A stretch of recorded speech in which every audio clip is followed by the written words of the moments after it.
So I just finished Miles Morales, and I've got a lot to say about it. I'm not going to go into full spoilerific details, but I'm going to be covering character arcs, so you may want to check back with this after you finish playing it yourself.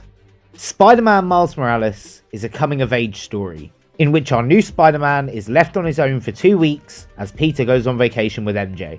It's time for Miles to be Spider-Man, and much like the movie, it's about finding his place as Spider-Man, and the game really pushes that narrative throughout its incredible design. You'll notice when moving through New York that Miles feels different to Peter. His movements aren't as refined, and turns give swinging or fighting as Miles a uniquely distinctive flavour that I couldn't get enough of. Throw the Into the Spider-Verse suit in there and it feels like you're playing a comic book even more.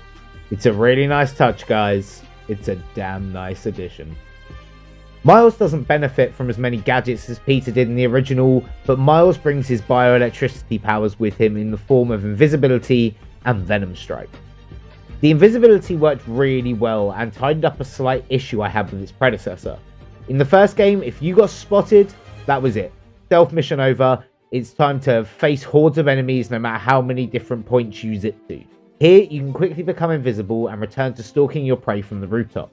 There are enemies who can detect invisibility, but this is mainly the Roxxon soldiers, and it led me to think more creatively about my decision. Then there's the Venom abilities, which are so overpowered and so satisfying to pull off. I don't remember these abilities being this strong in the comic, but I like how this makes Miles an absolute tank. This really helps him feel distinctive to Peter, and I can see this being a really big deal when dealing with the upcoming Spider-Man 2's boss fight. If you're a fan of the first game, you are going to love this. Everything from the first game has been refined and polished to deliver a breathtaking Spider-Man experience. Just not as long as the first entry. Miles clocks in at just over 10 hours, with a main campaign, side missions, and challenges. Your collectibles from the last game are back in the form of time capsules and postcards. The Prowler will have you finding noise from the city to use as beats. Peter will have you running various training exercises, and your lovable friend Ganke has pioneered the Spider-Man app. The residents can tell you about any crimes going down in their city. Despite its shorter runtime, there is a lot to do. I've been streaming the main campaign on my channel, but outside of streams, I found myself doing all of these side activities, and I have a blast doing them. The map is pretty much the same as its predecessor, but with a snowy winter vibe. There is something about swinging through New York City in the snow that's truly breathtaking. Now, I've played this on PS4. I can't afford a PS5. What do I look like, a big YouTuber? Please subscribe. But the graphics fidelity in this game is stunning. I can't wait to get a PS5. Please subscribe. And see how beautiful it looks with all that ray tracing goodness. So let's talk about the story quickly. Miles and his mum move to Harlem after the loss of his dad from the previous game, as she runs for city council. Meanwhile, a war is brewing between Roxxon, who have invented a new form of energy called New Form. Wow, that's inventive. And a gang led by the Tinkerer called the Underground. I'm not going to reveal the identity of the Tinkerer here, but it's sort of close to Miles and holds significant weight. But her motivations for hating Miles are hypocritical and dumb, so I choose to ignore them. The problem with a story like this is it was always set to fail. It's a classic corporate overlord versus pissed off rebellious teenager situation. But I feel like this was something the game was always going to suffer from. The last game focused some of Peter's biggest villains, and Miles simply doesn't have a rogues gallery by the same standard. And with the post-credit scenes for the prior game and this one, I think it's safe to say that two of Peter's greatest villains who didn't appear in the last game will be in the sequel, which leaves Miles in this middle ground. If he's just reusing Peter's villains, there's nothing new, but if he uses upcoming villains, it detracts from that story.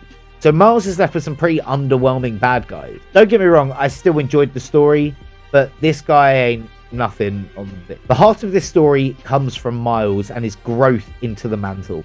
At first, random pedestrians will see you and say they like the other Spider-Man better. New York knows Peter is away, and they aren't sure how they feel about a new Spider-Man, which mirrors exactly how Miles is feeling.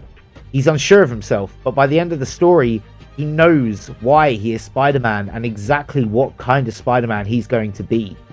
It's heartwarming, it's uplifting, and that's what makes a great Spider-Man story. I've always looked at the first game as the definitive, perfect Spider-Man movie, and this is a great little spin-off.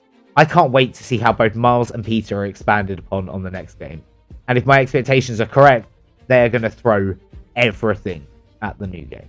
Also, one thing before I finish, I don't like Peter's design. He looks considerably younger, and the whole point of Peter in the previous game was that he'd been Spider-Man for a long time. He was well experienced in the role. He was his own Peter Parker to me, and I feel like trying to make him look like Tom Holland detracts from that a bit. I mean, come on, the two characters are from their respective universes. There was no need. But really, that's not going to make me rage at the game like I've seen quite a few people do online. Just chill out, guys. Enjoy it. Enjoy it for what it is. So, do I recommend picking up Miles Morales? Well, I recommend you subscribe first. That'd probably be better for you. But anyway, for your average Spider-Man fan, most definitely. It's a beautiful, fun ride filled with deep character moments and world building. If you're looking for a game to sink as many hours in as the original, this probably isn't the game for you. It's noticeably shorter, and for that reason, I'm glad I didn't get a PS5 exclusively for this game. But Miles is still a hell of a good time, and easily earns itself a 7 out of a 10. But because I love anything to do with Spider-Man, I'm going to give it an 8. Go check out this game, it's pretty good.